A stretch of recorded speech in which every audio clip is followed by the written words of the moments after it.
20장 좀 살펴보자. 사실 20장은 좀 할 얘기가 많을 것 같아. 우리가 이미 알고 있긴 하겠지만 지구가 변화가 없이 가만히 있진 않아. 그지? 예를 들면 달 같으면 달 같으면 이렇게 뭐 어, 크레이터라고 하는 거 있잖아. 이렇게 구멍 막 뚫려 있고 이렇게 뭐 구덩이 파 있는 거. 이런 것들은 이게 지금 여기에는 풍화가 일어나지 않고 있기 때문에 풍화 그러니까 바람이나 물에 의한 침식 같은 게 일어나고 있지 않기 때문에 얘는 몇 억 년째 그냥 그대로 있다고 그래. 음, 그지? 그러니까 이런 달은 그 공기가 없고 물이 없기 때문에 가능한 거야. 하지만 지구는 음, 물도 있고 대기도 있고 그리고 심지어는 내부의 에너지가 강하게 있기 때문에 이것들로 인해 가지고 끊임없이 어, 움직이고 변하고 만들어지고 없어지고 이런 일이 계속 있는다는 거야.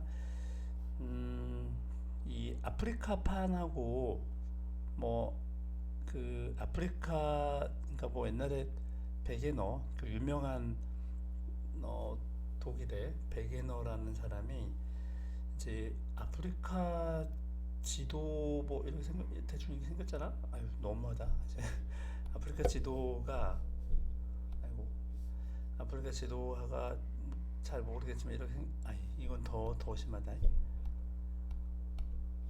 뭐야 참나.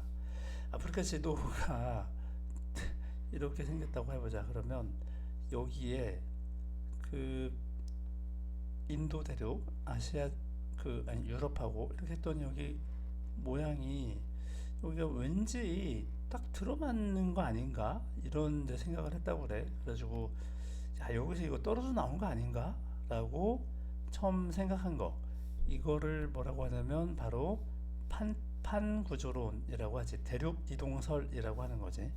근데 이걸 이제 차차 공부를 할 건데 대륙 이동에 의한 대륙이 이동을 했다라는 건데 그럼 대륙 이동을 한다고 생각하니까 지구는 뭐 이렇게 통째로 움직이는 건 아니니까 판때기 몇 개로 이루어져 있다. 그리고 이 판때기를 움직여주는 거는 그러면 무슨 뭐가 어떤 힘으로 이것이 되느냐라고 이제 당연히 궁금하겠지. 도대체 어떤 힘에 의해서 이런 판이 움직여서 즉 대륙 이동이 일어나는가 이런 것들을 연구하게 됐는데 알고 보니까 지구 내부 에너지로 충분하더라. 지구 내부 에너지에 의해서 이런 일이 벌어지더라. 화산이 일어나거나 화산, 그 다음에 지진, 습곡산맥. 이 습곡산맥은 얘가 쉽게 말하면 산맥이 히말라야처럼 이렇게 솟구쳐 올라가는 거 이렇게 산이 만들어지는 건데 특히 산맥이 만들어지는 거 화산처럼 이렇게 떨렁 산이 하나 있는 게 아니고 산맥이 만들어지는 거 이런 것들이나 또 대륙 이동 이런 것들은 과연 어, 그 어떤 힘에 의해서 생기는 건가 봤더니 지구 내부의 에너지로 일어나는 거다 이거지. 지각 변동은 가장 대표적인 게 이제 화산인데 순서대로 살펴보자. 화산, 지진, 습곡산맥 뭐 이런 거. 화산은 뭐 뭔지는 알 거고 화산가스 그러니까 화산이 폭발을 하면은 나오는 게 화산가스 그 다음에 화산가스 그 다음에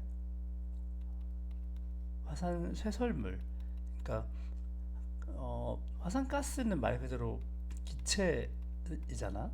근데 화산 기체가 아닌 것들 그러니까 이거를 고체 덩어리들이 막 나오는데 이런 거를 쇠설물이라고 불러. 뭐 한마디로 막 암석이 막 깨져서 폭발돼서 나오는 걸 거잖아, 그지? 그 다음에 용암도 나오지, 그지? 이때 좀 더 살펴보면 화산가스는 수증기, 이산화탄소, 그 다음에 뭐 이산화황, 수증기, 이산화탄소, 이산화황 이런 등등 기체인데 대부분이 뭐냐? 대부분이 수증기다. 대부분 수증기로 이루어져 있다. 수증기가 압도적으로 많아. 그 다음에 화산 쇠설물은 이 화산이 꽝 하고 터지면 화산이 이렇게 있는데 터지면은 막 날아가지.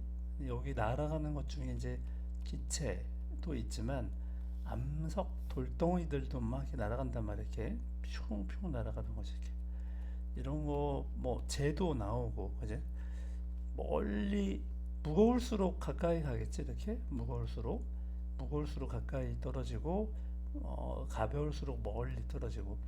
예전에 우리나라 백두산이 어, 폭발했을 때는 이게 바람을 타고 일본까지 가서 막 5m씩 쌓였다고 그래. 그 정도로 가벼운 입자가 가벼운 곳들도 있다.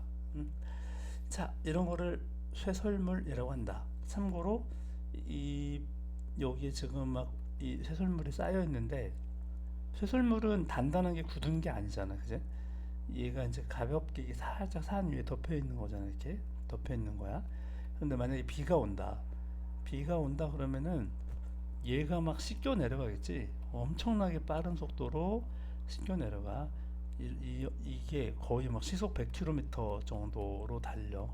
이 경사 때문에 이거에 다 휩쓸려 가서 막 마을 사라지고 막 그러더라고. 되게 위험해. 어쨌든 이런 거를 쇠설물이라고 한다. 음, 용암이 나오는 건 너무 당연하지. 근데 용암은 이제 화산가스 그 기체가 빠져나가는 거야. 마그마에서 기체가 빠져나가는 거. 그러고 보니까 이거는 액체네, 그지? 기체, 액체, 고체가 다 나오는데 액체지. 뭐 온도가 높은 건 너무 당연히 알겠고. 근데 우리가 이제 이 그 마그마의 성분이 주로 뭐냐에 따라서 좀 달라져. 이 양상이 SiO2 즉 이게 이제 어 이거가 식으면 모래라고 불러. 모래, 뭐 석영, 어, 뭐 이런 등등. 이 SiO2 산화규소 얘가 얼마나 많느냐에 따라서 적으면 현무암질이라고 부르고 많으면 유문암질이라고 부른다 라고 알아둬야 돼. 현무암질은 온도가 좀 상대적으로 높은 편이고 유문암은 온도가 비교적 낮은 편이야. 그 다음에 현무암질은 점성이 작아.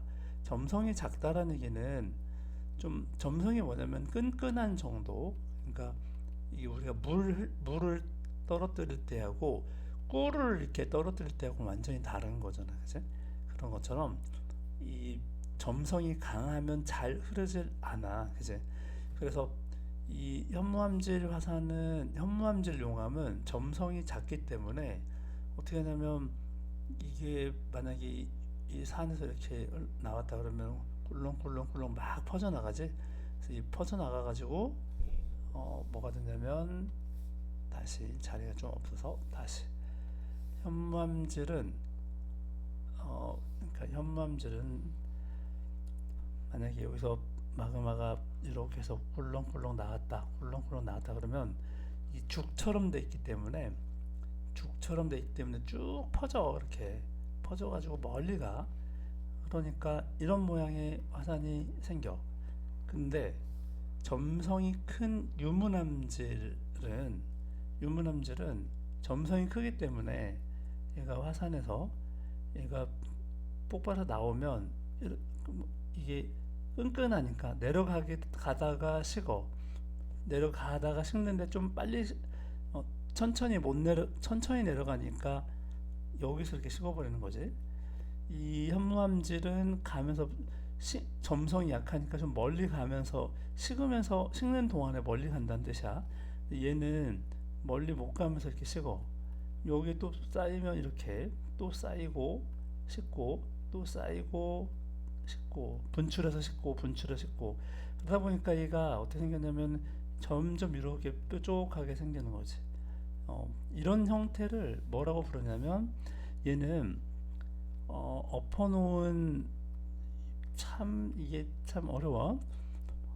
엎어놓은 방패 같거든 이게 위에서 보든 옆에서 보든 엎어놓은 방패 이게 좀 완만하니까 펑퍼짐해졌으니까 엎어놓은 방패 모양이라고 하는데 이 방패가 한자로 순이야 순 그래서 모양상자를 써서 방패 모양 화산 순상 화산이라고 부른다는 거예요. 순상 뭐 끈끈한 유문암질은 이게 약간 이게 종 모양이잖아, 그지? 종.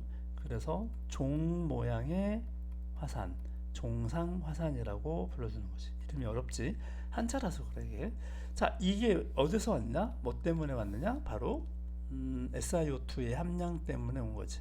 SiO2의 함량 때문에 점성도 달라지고 점성이 다르니까 당연히 유동성이 달라지는 거야.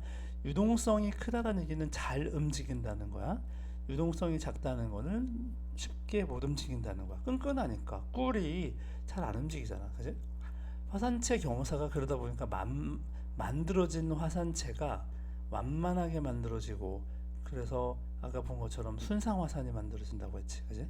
그 다음에 화산체 경사가 급하게 뾰족하게 만들어지는 거야. 그래서 이거를 종 모양이니까 종상이라고 한다.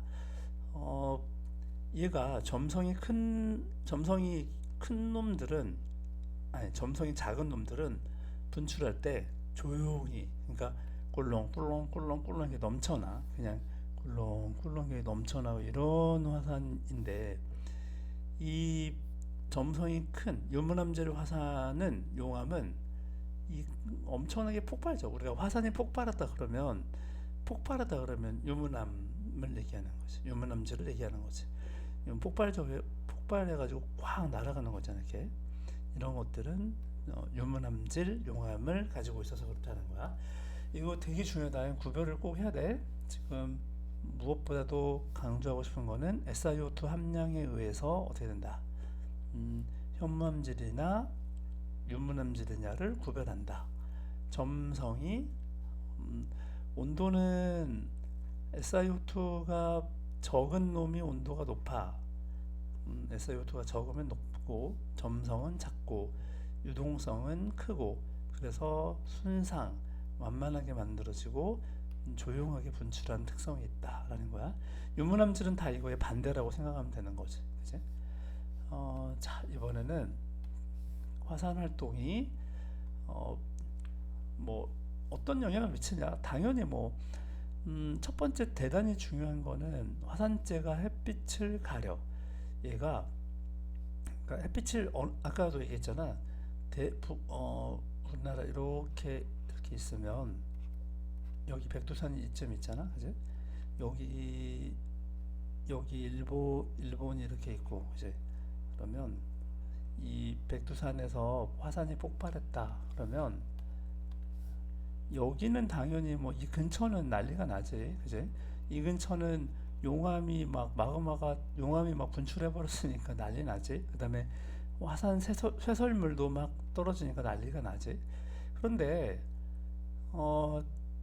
이게 생각보다 다른 영향이 또 있어. 뭐가 있냐면 이 입자가 가벼운 놈들은 이게 높이 올라가면 얘네가 이 편서풍을 타고 또는 제트기를 편서풍을 타고 간다고 자 일단 이거 타고 이렇게 계속 가는 거야.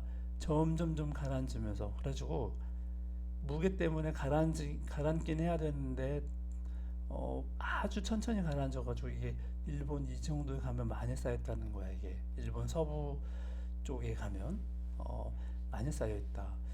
이게 이제 우리나라 아니 뭐 우리나라 이 정도가 아니라 아이슬란드나 뭐 화산 많지 뭐 일본도 많고 그러면 얘네들은 화산이 이렇게 있으면 여기에서 이 화산 먼지가 재가 화산재가 가벼운 놈들 말이야. 무거운 화산재는 좀 가다 떨어지고 가벼운 놈은 올라가는데 여기에는 제트기류라고 해가지고 아주 높은 곳에는 상공에는 뭐가 있냐면 바람이 지구를 따라 계속 돌아. 이거를 타고 삥삥 도는 거야.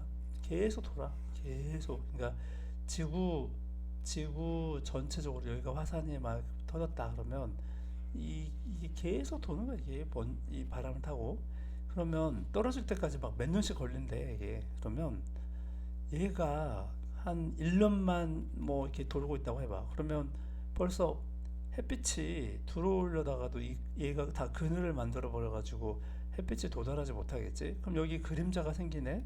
그림자가 생기면은 지구 평균 기온이 어떻게 되겠어? 일시적으로 화산재가 햇빛을 가려버리니까 지구의 평균 기온이 일시적으로 낮아진다. 낮아지면 무슨 일이 벌어지냐면 식물이 자랄 수가 없지. 이제 집권에서 누구한테 이 화산은 집권에 있었으니까. 근데 이거는 어디로 지금 기권이겠지. 기권 대기에 영향을 주는 거니까 기권에 영향을 준다.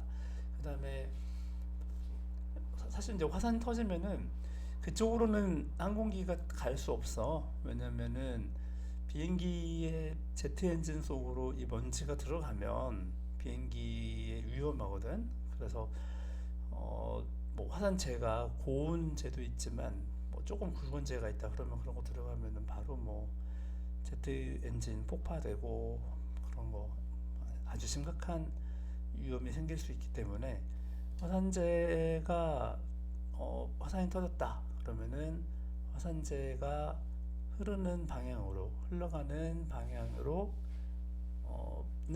비행기가 다닐 수 없지. 당연히 뭐 용암 때문에 산불 생기고 그 아까도 얘기했지만 화산 회설물 이거가 뭐라고 했어? 막 여기에 화산 쇄설물이 가까운 데 이렇게 살짝 덮여 있다가 이거는 절대 단단하게 덮여 있는 게 아니잖아. 그지? 오랫동안 누적된 게 아니잖아. 근데 여기에 마침 비가 왔다 그러면 얘가 다 쓸려 내려오는 거야. 빗물 타고 비가 내리면 빗물 타고 막 쓸려 내려오는 거야. 이거를 파쇄류라고 하는데 아니 쇄설류라고 하자. 파쇄류라고 하자. 그러면 얘가 엄청나게 막 시속 100km로 달려와가지고 난리가 나는 거지. 어, 산에 산사태가 나는 거는 산이 약해서 그런 거잖아. 거기 위에 살짝 달라붙어 있던 놈들이 막 휩쓸려 내려오는 거야. 물론 또 화산가스가 위로 올라가면 이게 이산화탄소가 올라가는 거잖아. 메테인하고 그러면은 물론 이산화황도 있어. SO2 이런 것들이 올라가면 산성이 돼가지고 산성비가 내린다. 그러면 산성비가 내리면 뭐 사람이야 피하면 되지만 작물들은 다 죽는 거잖아. 아까 기온이 낮아진다는 것도 마찬가지야. 기온이 낮아지면 식물이 온도가 낮으면 다 죽을 거 아니야. 그러면 그걸 먹고 사는 뭐 동물들도 문제고 사람도 끝까지 문제가 되는 거지. 그래서 뭐 요즘에 가끔 유튜브나 이런 거 보면 백두산이 언제 터진다 막 이런 말 나오는데 그건 아직 그 증거는 없지만 만약에 백두산이 터지면 왜 놀라운 일이 되냐면 백두산은 그 선생님이 학교 다닐 때만 해도 뭐라고 배웠냐면 휴화산이라고 배웠어. 근데 지금 요즘에는 사실 이게 이제 약간 기간 그러니까 이 뭐랄까 화산이 약간 규칙적으로 정기적으로 한 번씩 그 터지는 주기가 있거든. 그런데 지금 백두산이 터지고 난 다음에 그, 그 주기가 지금 좀 지났는데 안 터지고 있다고 해가지고 사람들이 지금 요즘에 말 많은 사람들이 계속 뭐 백두산 터지면 이런 얘기를 많이 하는데, 그게 언제인지는 뭐 과학자들도 모른다고 하니까 알 수는 없지만, 그래도 터지면 지구 45억 년 기준으로 했을 때 백두산의 그 분출 규모가 약간 역대 뭐 9인가 그래, 9번째인가 강한 폭발이었다고 그래. 그래서 또 그만큼의 폭발이 일어나면, 그러면 이거 북한의 그 큰 문제가 되잖아. 물론 이 남한에는 크게 영향을, 구조상 주기가 좀 어렵긴 해. 아까 그 지도 가지고 대충 설명했지. 여기 얘가 바람이 이렇게 불거든 우리나라에는. 그래서 얘가 다 일본으로 이렇게 갈 가능성이 있어서 남한에는 큰 영향을 주기는 어려운데, 이제 이 일대에는 큰 영향이 있어서 이것이 뭐 어떤 그 나비 효과를 가져올지 모른다, 뭐 그런 거겠지. 일단 가장 큰 문제가 뭐냐면, 백두산은 이 천지 연못 있잖아요. 연못 칼데라호, 그 양이, 물의 양이 어마어마해서 폭발하면 그 물이 다 쏟아져 내려올 텐데, 그 물 때문에 정말 이제 대단한 일이 벌어질 거라고는 해. 화산재도 화산재지만. 자, 이번에는 참, 뒤에 하나 더 보고, 뭐 사실 뭐 대책을 뭐 이런 거, 제방을 만든다든지 용암이 흘러갈 수 있는 수로, 그러니까 이런 거 우리나라에서는 만들기 좀 뭐 그렇지. 우리나라는 이런 거 생각 안 하잖아. 니네도 평상시에 생각 안 하잖아. 뭐 백두산도 근처에 있는 것도 아니고, 그지? 일본은 이런 거 많이 하는데 우리나라는 이런 관심 없지 뭐. 장점도 있어. 화산이 장점. 이, 이 영양분들이 많이 나와. 화산재가 영양분이 되게 많거든. 그러니까 이게 토양이 비옥해져. 그러니까 전에 다큐멘터리를 한번 보니까 화산 근처에 사는 그 아프리카 사람들 얘기가 나왔는데, 화산 때문에 정말 위험하고 가족도 막 부족민들도 많이 죽고 막 그런데도 그 옆에 살아가는 이유를 물어보니까, 그래도 거기가 비옥해서 거기서 농사를 지으면 그나마 좀 낫다는 거지, 다른 데 비해서. 마찬가지야. 그 정기적으로 화산이 전 세계에서 이렇게 한 번씩 터져줘가지고 엄청난 양의 무기물을 공급해 주는 거지. 바닷속도 마찬가지인데, 태평양만 해도 그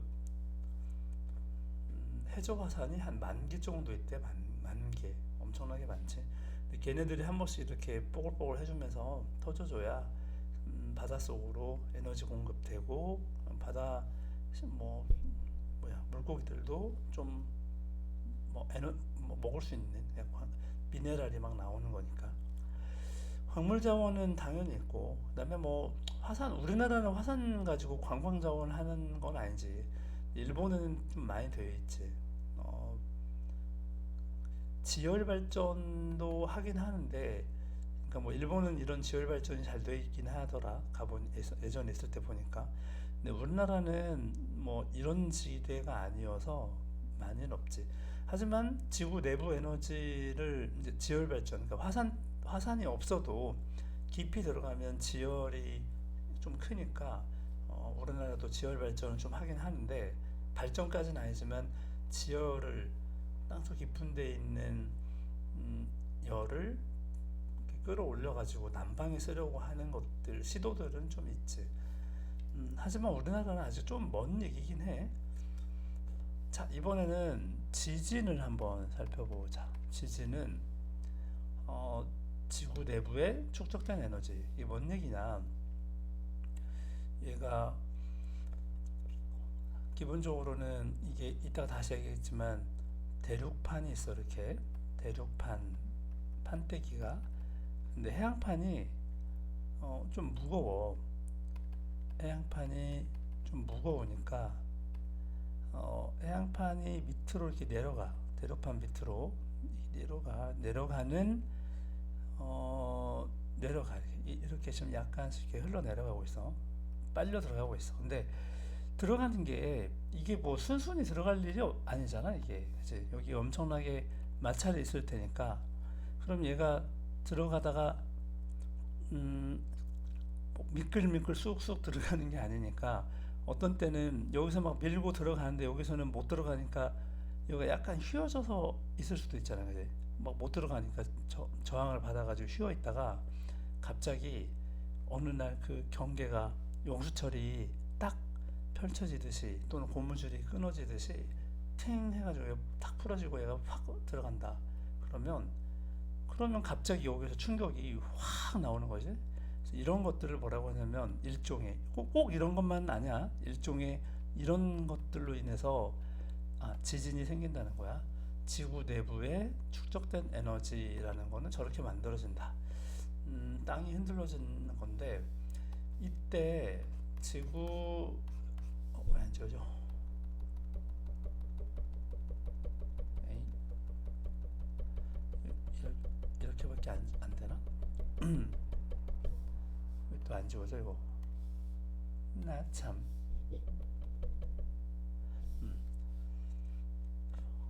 만약에 이렇게 지표면이 있는데 지표면이야. 어, 여기 여기 내부의 어느 지점에서 충격이 발생해가지고 막 전파가 되겠지? 이 전파를 이 파동을 지진파라고 하는데 여기를 뭐라고 하냐면 진원이라고 불러. 진원. 지진의 근원. 그런데 얘가 우리가 사람이 느끼기에는 여기서 왔군 이렇게 느끼는 게 아니라 여기가 이렇게 수직으로 올라간 거 여기서 지진이 왔군이라고 느껴. 그래서 이거를 진앙이라고 불러. 진원과 진앙은 좀 구별해야 돼. 진원은 정말 지진이 일어난 곳.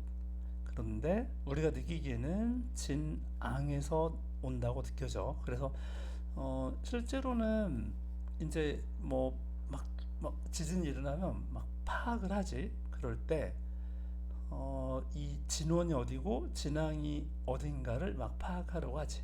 여기서 오는 것들을 뭐라고 하냐면 지진파라고 한다고 했잖아. 지진파에는 크게 P파하고 S파하고 두 개가 있어. 근데 P파가 대략 5에서 7km/s로 이렇게 빨라. 얘는 대략 뭐 3에서 4 이렇게 좀 느려. 그러다 보니까 P파가 훨씬 빠르니까 우리가 여기서 관측을 한다고 하면 P파가 먼저 오는 거지. P파가 먼저 와. 먼저 도달. 지진파로 보면은 지진파 바늘이 막 윙 하는데 이렇게 막 움직여. 저 정도로 움직이고 있지 않다가 이 정도로 이렇게 잔잔하게 오고 있다가 P파가 오면 이렇게 돼. 이렇게. 지금 여기가 뭐냐면 여기가 P파가 도달한 시간인 거지. 그런데 이 S파가 이제 뒤에 따라온단 말이야. 근데 S파 규모가 커. S파 이렇게 막 와. 그러면 이때 여기를 S파라고 하는데 이 시간 간격을 뭐라고 부를 거냐면 PSC라고 불러줄 거야. 이 PSC 얘가 길면 그러니까 PSC가 얼마냐에 따라서 과학자들이 이미 다 연구해 놓은 테이블이 다 있어. PSC가 몇 초다 그러면은 몇 킬로미터 떨어진 곳에서 지진이 시작됐다. 뭐 이런 게 다 이미 뭐 폭파 그러니까 화약을 가지고 폭발을 시켜보던가 막 해가지고 이미 이런 걸 다 만들어 놨어. 그래서 PSC를 알면은 지진이 어디서 생겼는지를 알 수가 있는데, 중요한 거는 이 시간이 길면, PSC가 길면, 크면 거리가 멀다라는 거야. 거리가 멀다 꼭 알아도. 이게 길면, 이 간격이 크면 P파하고 S파하고 도달한 시간의 간격인데, 이거를 줄여서 그냥 PSC라고 부르자.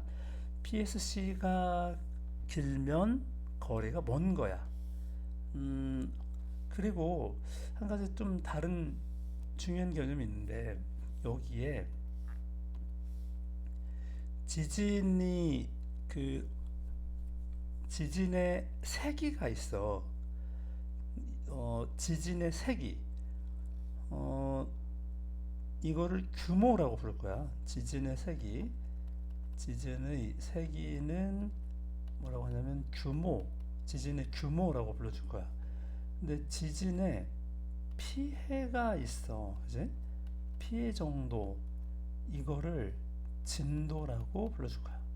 진도 얼마, 뭐 진도 4, 진도 5, 또는 규모 5, 규모 6, 뭐 이렇게 구별을 좀 해야 돼.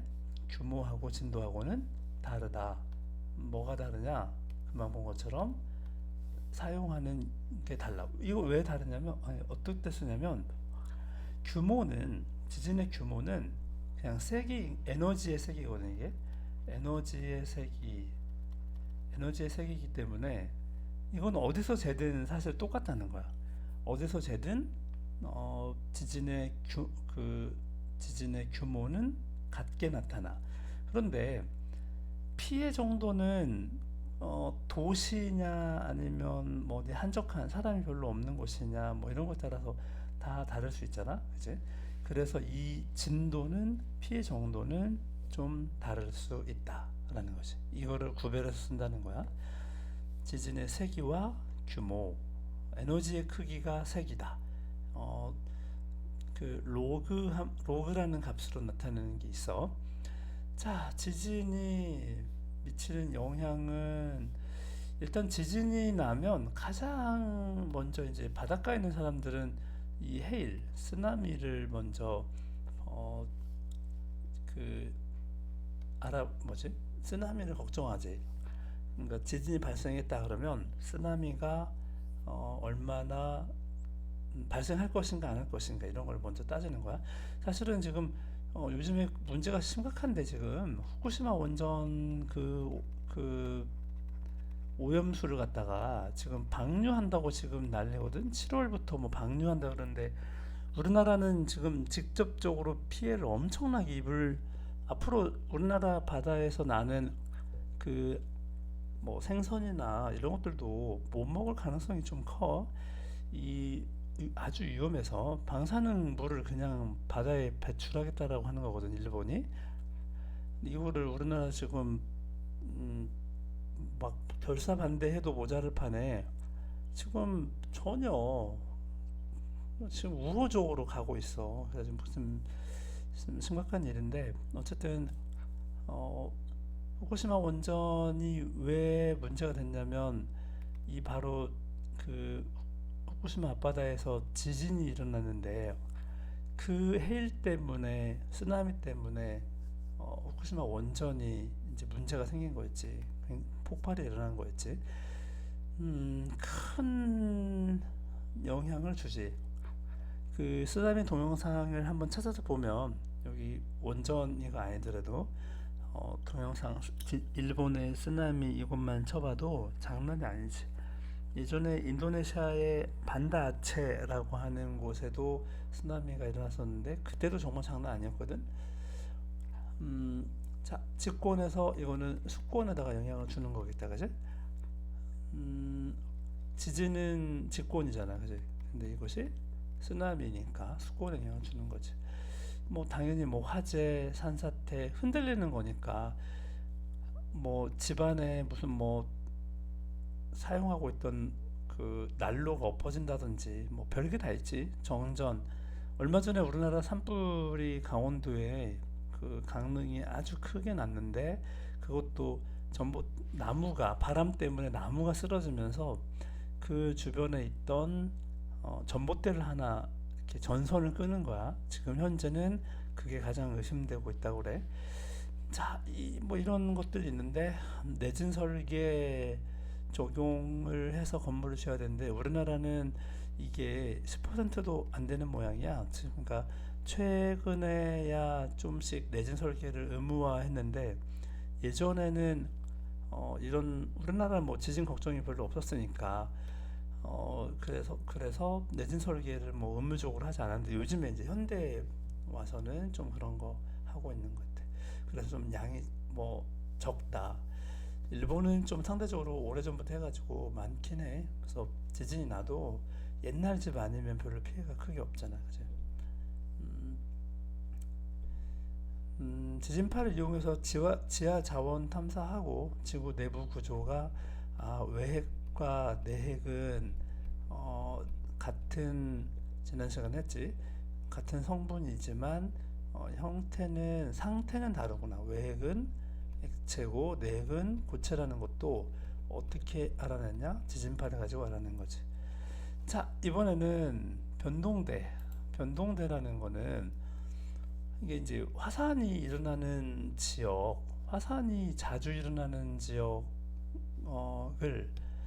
쭉 나타내 봤더니 띠 모양이 나타나. 띠를 한자로 대라고 불러. 그래서 화산이 일어나는 띠, 지진도 얘가 그려봤더니 띠 모양을 이뤄. 얘도 뭐냐면 지진대라고 불러주는 거야. 이것들을 나타내 봤더니 화산대하고 지진대는 대체로 일치. 이거 엄청난 거였어. 1960년대에 학자들이, 화산 연구하는 학자들, 그 다음에 지진 연구하는 학자들 이렇게 모여가지고 뭐 이렇게 컨퍼런스를 하다가 어느 순간에 모두 다 막 탄성을 지렸다고 그래요. 이게 같은 원인인가 보다, 이렇게. 그래서 화산 활동과 지진은 대부분 어디에서 대부분 어디에서 판에, 알고 보니까 결과적으로 보면 판의 경계에서 발생하기 때문이다라는 걸 알았다는 거지. 이거를 지진하고 화산하고 이렇게 분리해서 서로 따로따로 공부를 하다가 나중에 보니까, 야, 이게 어떻게 이렇게 기가 막히게 거의 일치하지? 라고 하는 거야. 자, 지금 보면 밑에 화산대하고 지진대하고 보면 거의 일치하지. 물론 지진대가 좀 더 일치하지만 좀 더 넓어, 그지? 이거 가지고 뭘 할 수 있냐면, 화산대에서는 여기는 주로 지진도 일어나, 지진도 발생. 화산대, 이렇게 하자. 화산대에서는 지진도 발생. 그런데 지진대에서는 화산이 꼭 있는 건 아니야. 화산이 꼭 있지는 않아. 이렇게 정도로 정리하면 되겠어. 둘은 거의 일치해. 그런데 지진대가 좀 더 넓다, 광범위하다라는 거야. 나중에 이제 연구를 더 해보니까 얘가, 여기가 판의 경계였던 거야. 이게 판의 경계. 그러니까 여기는, 이게 지금 태평양판인데, 태평양판 판, 무슨 판, 유라시아판, 이름이 다 하긴 좀 이따가 나올 거니까, 유라시아판, 태평양판, 이런 것들이 지금 다 크게 이렇게 분리되어 있다라는 걸 알게 됐는데, 가만히 보니까 이번에 이번에가 아니라 알고 보니까 이런 데서 다시 뭐냐면 화산 지진이 엄청나게 일어나고 있다, 그런 거지. 여기 얼마 전에 그 튀르키예에서 지진이 일어났지. 근데 거기도 이 부분이었거든. 여기 엄청나게 그 경계 부분, 그래서 평소에도 지진 화산이 많긴 했는데 이번에 좀 튀르키예라는 나라의 경제가 흔들릴 정도로 피해가 컸어. 니네는 그런 거에 관심을 많이 안 가지고 있겠지만 사람도 많이 죽고 그래서 그래 공부하는 목적은 사실은 그런 데도 있는 거야. 아무 관심 없이 그냥 나만 잘 먹고 잘 살아야 된다라고 생각하고 공부하면 어, 별로다 그 사람, 그지? 자, 판때기 얘기가 나왔어, 그지? 알고 보니까 야, 이거는 처음 얘기했던 것처럼 거대한 어떤 판들이 이루어져 있는 거 아닌가? 그 판을 타고 움직이는 거 아닌가? 이 판을 움직이게 해주는 원동력이 뭐냐? 이 원동력은 얘를 움직이게 해주는 거는 누구냐면 멘틀의 대류이다. 멘틀의 대류 현상. 엄밀히 말하면 멘틀이 어, 멘틀이 이 지각이 있고 지각은 완전 얇아. 지각은 한 10km 정도밖에 안 돼. 얇고 그 다음에 그 밑에가 멘틀이야. 그 밑에가 멘틀. 어, 멘틀. 그 다음에 여기가 뭐 이제 핵. 물론 이제 외핵이 있고 내핵이 있고 이렇게 하는 거야. 그런데 얘들도 안 돼. 멘틀도 여기 상부 멘틀이 있고 하부 멘틀이 이렇게 구별을 해. 그런데 상부 멘틀의 약간 윗부분, 이 부분이 있거든. 이 부분이 뭐라고 하냐면 상부 멘틀이 약간 녹은 부분이 있어. 약간 녹은 이 부분을 뭐라고 하냐면 연약권이라고 불러줘. 말만 들어도 연약하게 생겼지? 실제로 그래서 연약권이야. 연약하다.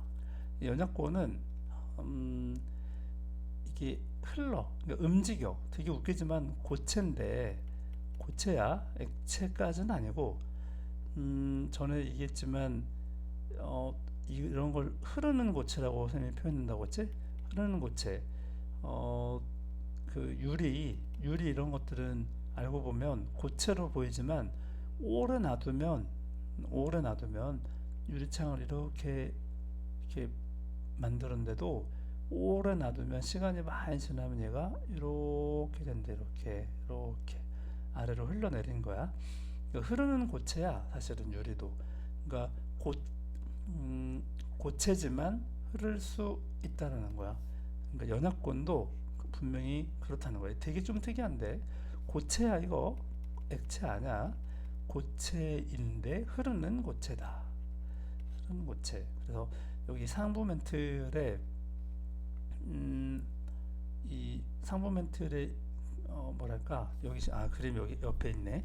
지각이 있고 여기에 연합권이 있고 어, 여기 연합권 위에 지금 뭐냐면 암석권. 여기 지금 단단한 거야. 여기는 여기서 여기 연합권 위에까지를 암석권이라고 불러.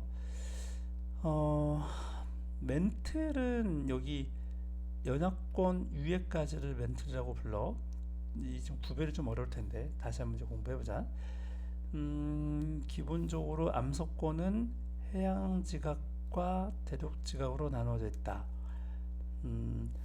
자, 다시 들어가 보면 지각과 상부 멘틀의 일부를 포함한 두께 100km 부 정도의 단단한 부분을 암석권이라고 한다.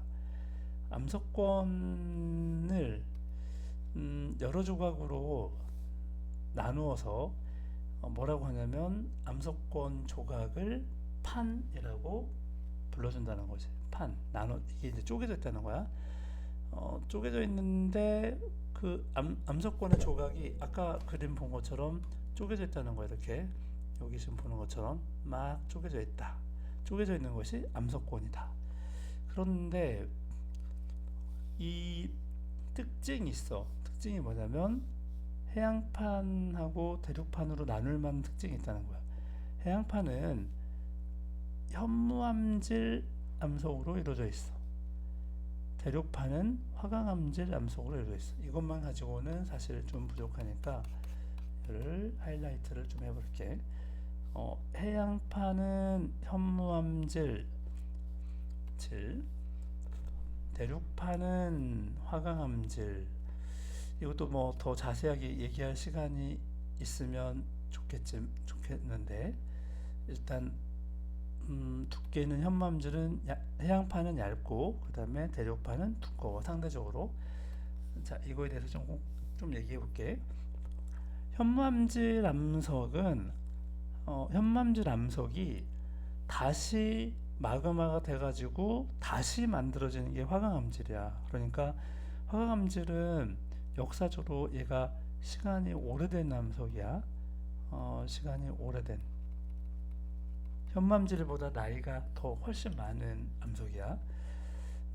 해양판은 대략 10km 정도, 대략 평균.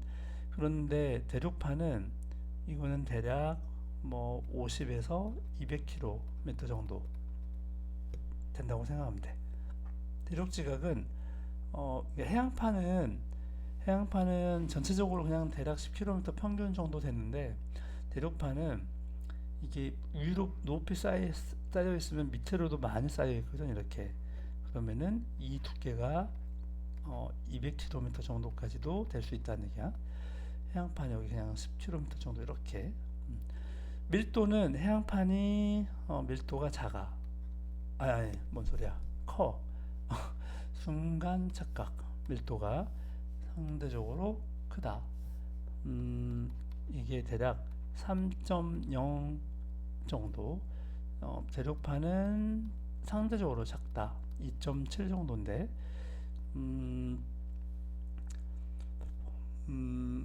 이게 이제 이게 더 무겁다는 얘기야. 밀도가 크면 얘가 더 지금 무겁다는 얘기야. 무겁다. 무겁기 때문에 아까도 얘기했지만 밑으로 내려가는 거야. 대륙판이 더 가벼우니까 상대적으로 둘이 만나면 해양판이 대륙판 밑으로 내려가는 거야. 자, 암석권 아래의 암석권 아래 깊이 약 암석권 아래 깊이 약 이 정도 구간을 뭐라고 부른다? 이거를 연약권이라고 불러준다. 이 연약권은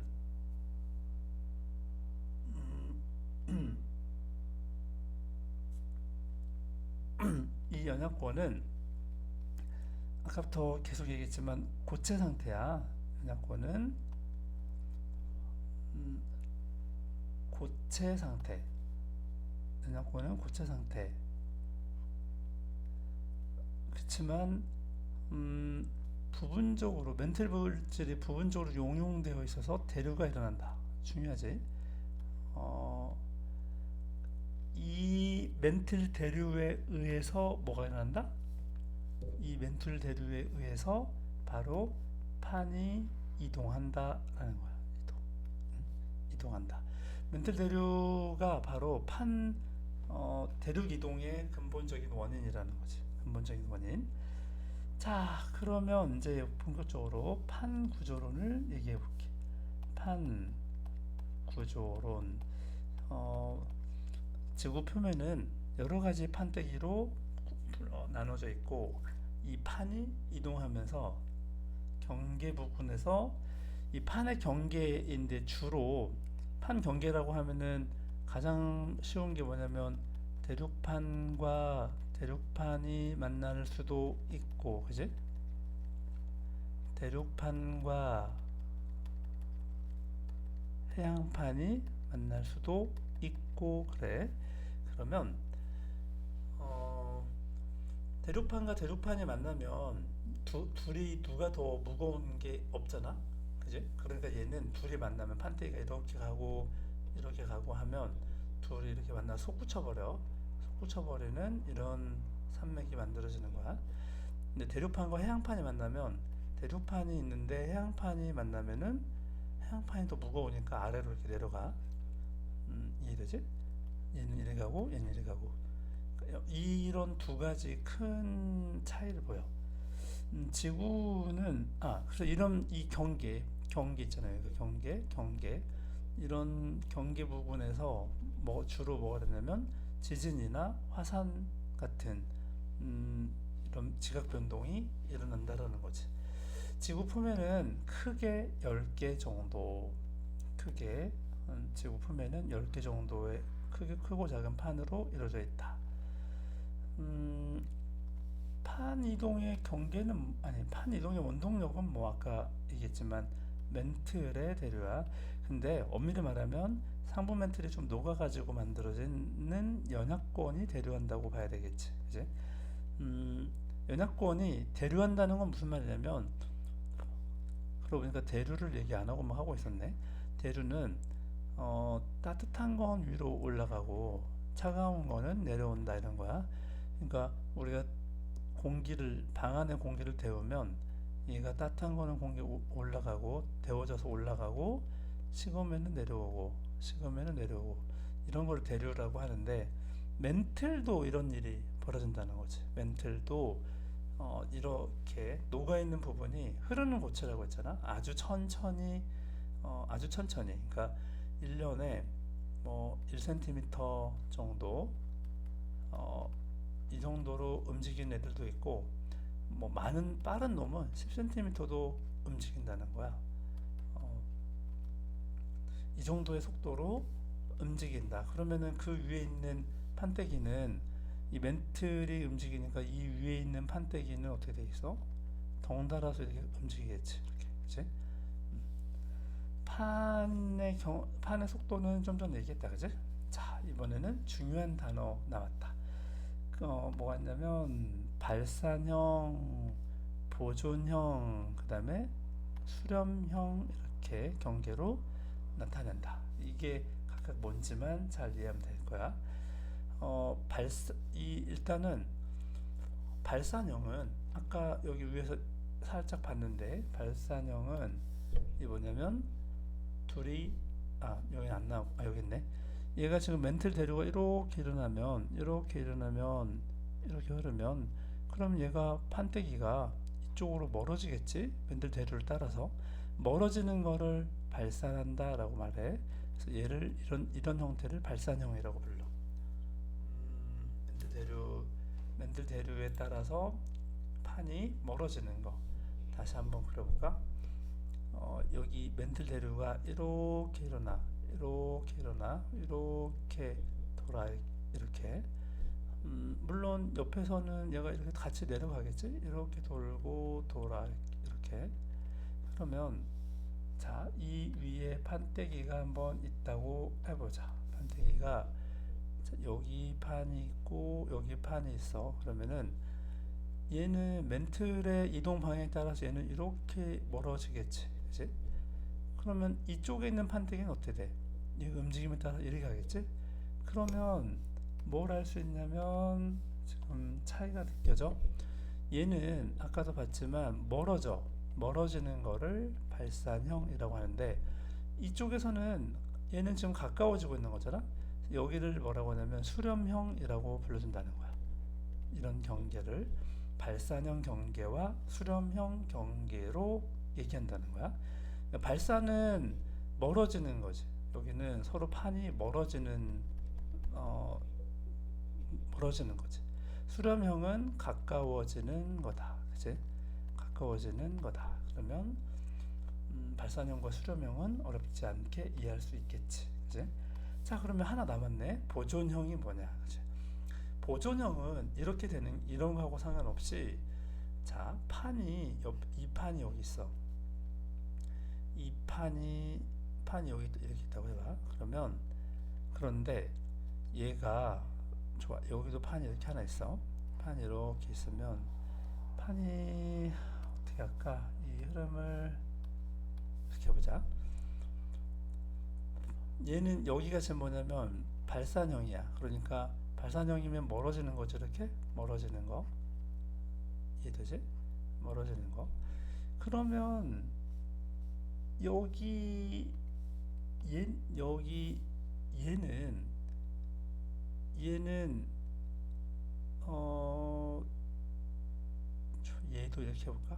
얘도 이쪽으로 지금 가고 있는 판이라고 해봐. 그러면 여기 얘들은 어떻게 될까? 얘들은 여기는 얘는 이쪽으로 가고 있는데 얘는 이쪽으로 가고 있으니까 여기서는 뭐가 될까?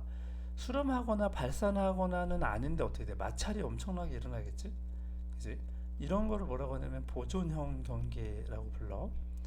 그러니까 발산형은 서로 멀어지는 판이고 수렴형은 가까워지는 판이고 보존형은 뭐다? 뭐 수렴 발산하고는 다르게 서로 음, 비껴가는 거. 음, 하지만 둘이 엄청나게 막 마찰이 크게 일어나는 거지. 막 비비고 가는 거니까. 그지? 이런 거를 보존형이라고 한다.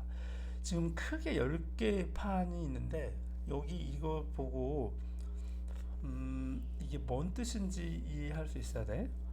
얘는 지금 어떻게 보이냐? 이거는 안쪽으로 온다는 거지. 다시 말하면 수렴하고 있다는 거야. 여긴 지금 수렴하고 있다는 거야. 이렇게 안쪽으로 모인다. 반면에 이런 데 있지. 여기는 어떻게 돼? 점점 멀어지는 거지. 멀어지고 있으니까 얘는 이쪽에서는 판이 멀어지고 있으니까 이런 경계는 발산형 경계가 되는 거지. 여기도 발산형 경계, 여기도 발산형 경계, 발산형, 여기 이제 발산형이 되는 거지. 물론 여기도 발산형이다, 그지? 발산형. 여기는 지금 수렴형, 그지? 여기 이런 게 수렴형이지? 수렴형. 여기도 수렴형. 뭐 이렇게 나타내면 돼. 여기 대신에 여기는 지금 보존형은 여기 화살표로 표현되지 않았는데 보존형은 이해할 수 있어야 돼. 어디가 보존형이겠냐? 이런데 그지? 여기 판때기 속도가 다르잖아. 여기 이런데 옆에 있는 판때기의 속도가 여기 1년에 몇 센티미터씩 움직이는지 나타내는 숫자야. 여기는 7.7로 막 멀어져. 이거는 7.7로 멀어지는데 여기는 5.7로 멀어져. 그럼 이 사이에 있는 놈들은 그 속도가 다르겠지. 다르니까 한 놈은 좀 빨리 멀어지고 이쪽에 있다 하더라도 얘는 좀 천천히 멀어진다. 그럼 여기서 어쩔 수 없는 속도 차이 때문에 비벼지는 효과가 발생하지. 이런 데를 보존형 경계라고 한다. 그지? 이해됐나?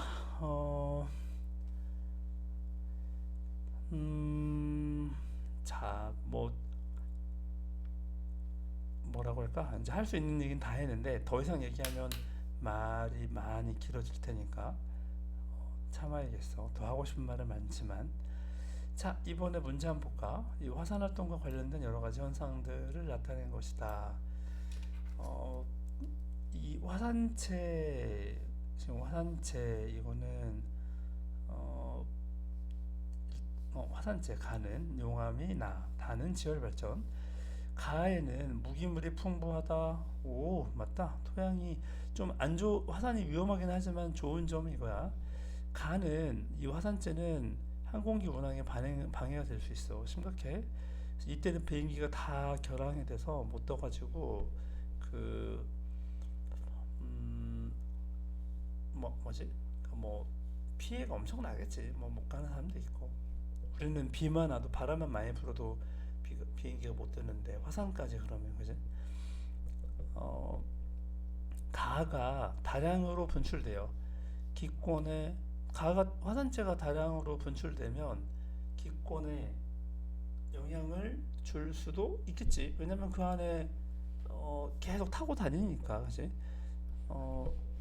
가에 물이 섞여 지표를 따라 흐르면서 산사태가 발생하는 것은 기권에 영향을 주는 건 아니지.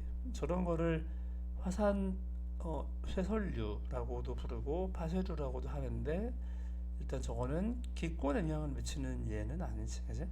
나는 용암은 뭐 이런 피해를 주지 당연히.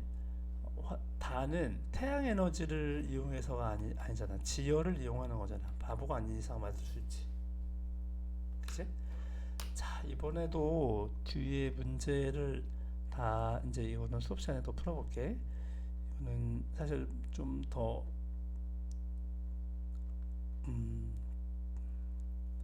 좀 더 막 이렇게 문제를 더 풀어봤으면 좋겠지만 일단은 풀어본 다음에 더 해보도록 할게. 고생했어.